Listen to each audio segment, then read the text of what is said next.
कमर के ऊपर पियकड़ा लबा।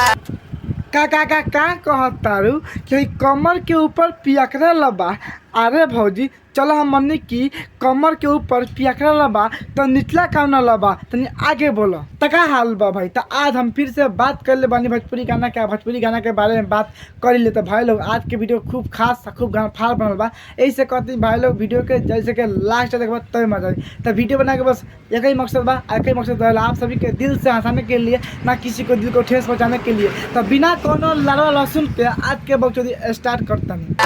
घोड़ी के नीचे छिहत्तरा लबा।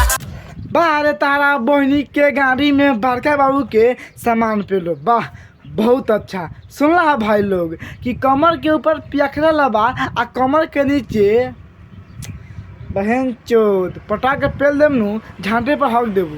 कमर के ऊपर पियकड़ा लबा। भौजी पियकड़ा से निमन नु कुत्ता बा। हाँ हम सच कहता नहीं पियकड़ा के दबा देवे नु ऐसे निमन कुत्ते के चाट ले दे कि वो सारा को ओकरो मार आ जाए। मतलब कैसन भौजी बात कहती है हो कमर के ऊपर पियकड़ा लेबा। अगर तो नहीं बताओ भाई लोगन अगर पियकड़ा दारू के नशा में आल आ भौजी के कस के जोबन दाब दिला तो भौजी के का हाल हो।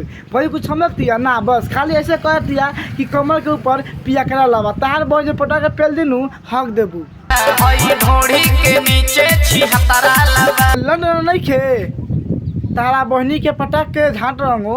मतलब सुनता है भाई लोगन कमर के ऊपर पियकड़ा लबा ढोरी के नीचे बहन चोद पियकड़ा लगा लगा ढोरी के नीचे कल्टी कर लगे। लेकिन जौन बहन चोद कहेंगे का कहीं यार कितना गाली दे दे तो बहन चोद हम भोर पाएगा भाई लोगन। तो कमेंट में नया गाली सिखाओ तो कौन गाली दी हम तब भौजी के सोहरियन सन दे दे दे दे देखा तारा कैसे भौजी के पकड़ता वो ढोरी के लगे। वाह रे वाह का भैया के मजा बा कि भौजी के पकड़े के मिलता। अरे भौजी हम तारे कहल चाहता नहीं कि लाड़ चटाबू का कहतारू कि हम ढोरी छू के जीजा जी। अरे भौजी तहा ढोरी छू के तहा जीजा जी का करस ना तू बताव। तहा ढोरी छू के तहा जीजा जी का करस तनी आगे बोला तब तारा के हम बताव तनी।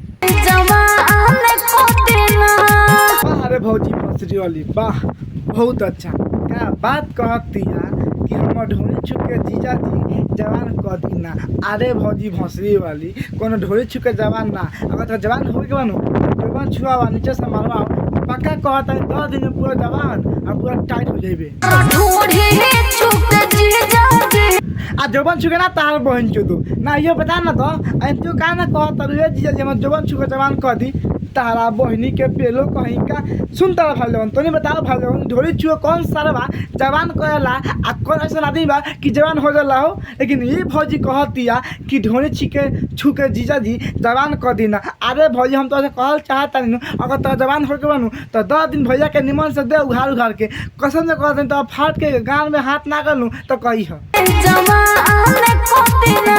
पटा के ना पेल दी तारा बहनी के झाड़ छिलो। मतलब कैसन बात कहती है भौजी हो। हम बहन जो दिमाग चकाते हम का करी या ना करी। बहन भौजी के बात सुनला के बाद मतलब मन तक कहता कि बड़के बाबू को बोला या कहीं हो बड़का बाबू पटक के भौजी के चाटते रह तब भौजी सुधरी। मतलब ढोरी छिके जिया जवान कह दी ना जवान कह दी जवान। अरे भौजी लाल चटबू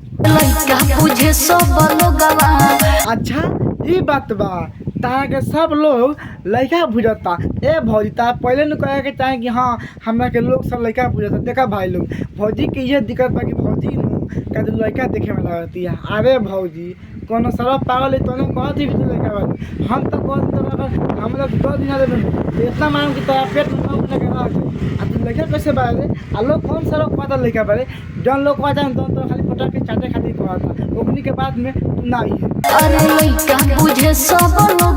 अरे भौजी भौंसी वाली तू ना मनबे अभी तक हम सिखावत न मानी कि कोनो के बात में ना ये बस तो के जवानी की इस्तेमाल करे चाहता हसन ऐसे कहता हसन कि वो लड़का भी है। अब तू अगले कोनो कहे न तू अपने जाइबे सटियाबे बोलबे खाइबे पीबे तब तो पटा के पाट मतलब पेल दिए पटा के झाँट छील दिए सन फिर बाद में दिक्कत जाई। वैसे कहल चाहता नहीं कि तू ओकनी के बात में ना आई है।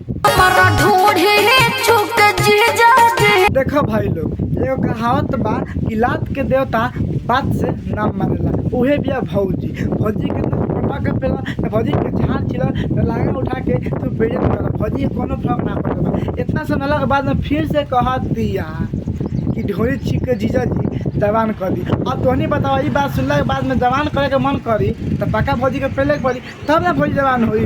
ढोरी छुए जब झाँटो ना उखड़ी ए भौजी देबू बाहर भौजी फंसी वाली जो मरवा कौन दिक्कत है बहन चल हम ना समझ यार बहन समझा मुंह के सरवा नटी का लाना दुखा कर बहन चल लेकिन भौजी मानने लगे फिर से कहते हैं बहन चल पागल। तो बस भैया आज की वीडियो ये पहले वीडियो अच्छा लगे तो लाइक शेयर कमेंट और चैनल पर पहली बार हमको सब्सक्राइब कर दो भाई लोग बहुत मेहनत से वीडियो बनाते प्लीज़ यार लाइक करना यार।